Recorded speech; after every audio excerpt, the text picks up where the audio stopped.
નમસ્કાર મિત્રો, આજની સ્ટોરી વિડીયો સાથે જોડાવા બદલ તમારો આભાર. મિત્રો, જો તમે અમારી ચેનલમાં નવા હોય તો ચેનલને સબસ્ક્રાઇબ કરી લાઈક કરી દેજો, કેમ કે આવનારી નવી વિડીયો તમને મળી શકે. ચાલો આગળ તમને જણાવીએ કે દીકરો શહેરમાં રહે છે. થોડા દિવસ ઘરે ફોન કરીને વાતચીત પણ કરી લેતો. તેના ઘરેથી પણ તેને ફોન આવતા વાતચીત નિયમિતપણે થતી રહેતી. પણ એક દિવસ અચાનક ઘર પાસે ટપાલી આવીને ઊભો રહ્યો અને કહ્યું, સાહેબ, તમારી માટે પત્ર આવ્યો છે. આ તેના માટે નવીન વાત હતી, કારણ કે આ જમાનામાં પત્ર કોઈ લખી નહીં. પણ ખોલીને જોયું તો તેની માનો ગામડેથી પત્ર આવ્યો હતો. પહેલાં તો નવાઈ લાગી, પરંતુ ફરી માતાએ તેને પત્ર લખ્યો એટલે ઉત્સાહમાં આવીને પત્ર વાંચવા લાગ્યો. પત્રમાં લખ્યું હતું, મારા વાલા દીકરા, આ પત્ર તને લખવાના આમ તો જઈએ તો ઘણા કારણો છે. જીવન, મૃત્યુ અને નસીબ, આ ત્રણેય વસ્તુ આજ સુધીમાં કોઈ જાણી શક્યું નથી. તો અમુક વાતો એવી હોય છે કે જરૂરી થઈ જતું હોય છે કે વાત પહેલામાં વહેલી તકે કહી દેવામાં આવે. હું તારી મમ્મી છું અને હું જો તને આવી વાત નહીં કહું તો તને બીજું કોઈ જ કહી નહીં શકે.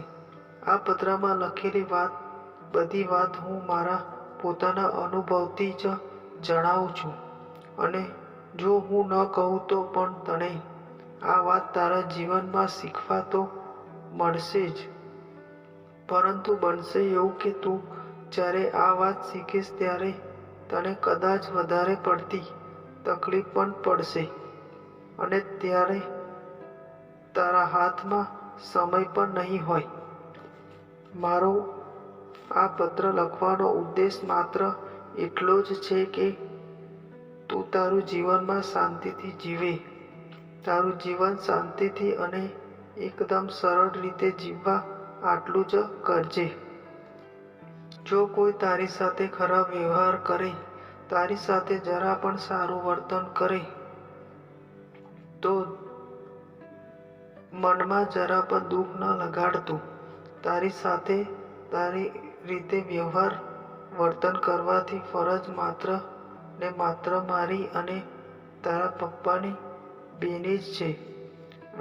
વાત સમજી લેજે અને આખી જિંદગી યાદ રાખજે કે દુનિયાનો ગમે તે વ્યક્તિ તને દુઃખ આપી શકે છે, અને એના માટે હંમેશા તારી રીતે માનસિક તૈયારી રહેજે. કોઈ પણ તારી સાથે સારું અથવા પછી અત્યંત સારું વર્તન કરે તો ચોક્કસ તું તેનો આભાર વ્યક્ત કરજે, પરંતુ હંમેશા સાવચેત પણ રહેજે. કારણ કે આ દુનિયામાં મારા અને તારા પપ્પા સિવાય બધાના સારા વર્તન વ્યવહાર પાછળ કોઈને કોઈ હેતુ અથવા કોઈને કોઈ સ્વાર્થ જોડાયેલો હોઈ શકે છે. ઉતાવળમાં ક્યારેય કોઈને સારા મિત્ર ન માની લેવા જોઈએ. આ વાત પણ યાદ રાખજે. દુનિયામાં કોઈ પણ એવું વસ્તુ નથી કે કોઈ પણ એવી વસ્તુ લગભગ નહીં હોય કે જેના વગર જીવી ના શકાય. આ વાત તું યાદ રાખજો અને ખાસ કામ લાગશે જ્યારે તને કોઈ તડછોડીને જાય કે પછી તને તારા પસંદની વ્યક્તિ કે વસ્તુ ન મળે. યાદ રાખજે કે જિંદગી તો ચાલ્યા જ કરે છે, અને બધી વસ્તુઓ કે વ્યક્તિઓ વગર કઈ રીતે ખુશ રહેવું તે શીખી લેજે. જિંદગી ખૂબ જ ટૂંકી છે, એ વાત મગજમાં રાખજે. જો તું આજનો આખો દિવસ વ્યસ્ત બગાડીશ તો કાલે તને જિંદગી પૂરી પણ થતી લાગી શકે છે. એટલે જીવનના દરેક દિવસ તેમજ દરેક દિવસની દરેક ઉપરનો સદુપયોગ કરવાની કોશિશ કરજે.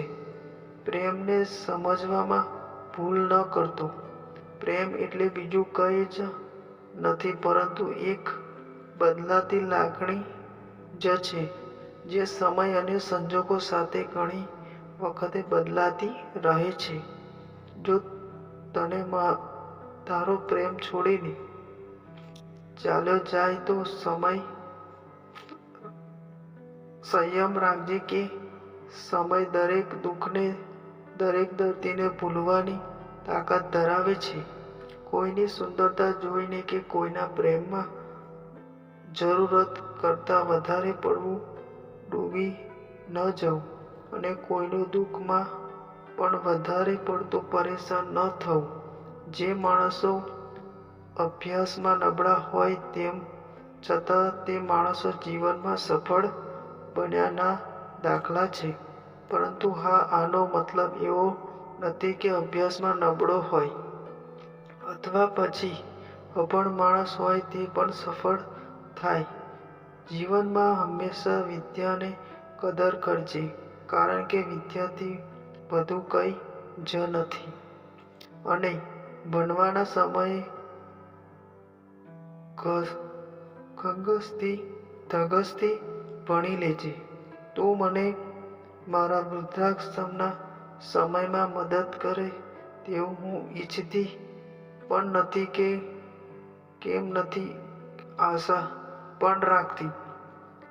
અથવા હું પણ તને આખી જિંદગી દરમિયાન સહારો આપી શકાય, કેમ કે હું જાણતી નથી કે મારી ફરજ તો માત્ર તને મોટો કરી સારું ભણતર આપી એટલે પૂરી થઈ જાય છે. ત્યાર પછી તું મોંઘી ગાડીઓમાં ફરે કે પછી સરકારી બસમાં ફરે તે બધું તારી મહેનત અને તારી વાત ઉપર જ નિર્ભર છે. તે કોઈને સારું વચન આપ્યું હોય તો તે હંમેશા પાળજે, પરંતુ બીજા કોઈ તેમનું વચન પાળે એવી આશા નથી રાખતો. તું બધાનું સારું કરજે પરંતુ બીજા સાથે સારું કરજે એવી આશા જરા પણ ન રાખશો નહીં.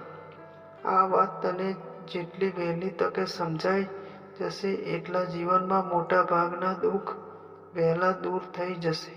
હંમેશા યાદ રાખજે કે જીવનમાં નસીબથી અમીર નથી થઈ જવાતું, એના માટે ખૂબ જ મહેનત પણ કરવી પડે છે. આથી મહેનતથી ક્યારે પણ ભાગતો નહીં અને નસીબ કરતાં વધારે મહેનતમાં માનજે. જીવન અને મૃત્યુ એટલે કે કાળ, તેનો કોઈ જ ભરોસો નથી. જીવન ખૂબ જ ટૂંકું છે. જેટલો વધુ સમય આપણે સાથે વિતાવી શકતા હોઈએ એટલો વિતાવી લઈએ, કારણ કે ફરી પાછો આવતો જન્મ તો આવશે પરંતુ એ જન્મમાં આપણે મળીશું કે નહીં તેની કોઈ ખબર નથી. તો તારા જ જન્મમાં વધુમાં વધુ સમય પરિવાર સાથે વિતાવજે અને જીવનમાં તને બધી ખુશીઓ પ્રાપ્ત થાય તેવી શુભકામનાઓ.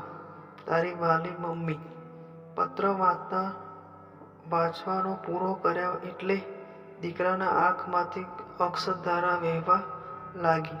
ભલે દીકરો હજુ નાનો હતો, તેને જીવનમાં કેટલાય અનુભવ બાકી હતા, પરંતુ પત્ર વાંચીને અમુક અનુભવ તો તેને જીવનમાં થઈ ચૂક્યા હતા એટલે તેની પણ આંખ ભીની થઈ ગઈ.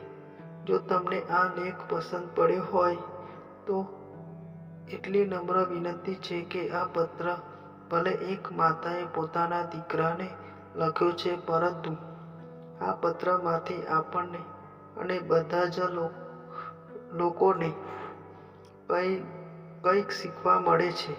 આથી આને શેર કરજો અને કોમેન્ટમાં તમને આ લેખ કેવો લાગ્યો તે અભિપ્રાય જરૂરથી આપજો. મિત્રો, આજની સ્ટોરી વિડીયો તમને કેવી લાગી તે કોમેન્ટ કરી ચેનલને સબસ્ક્રાઈબ કરી લેજો. પછી મળીશું એક નવી સ્ટોરી વિડીયો સાથે.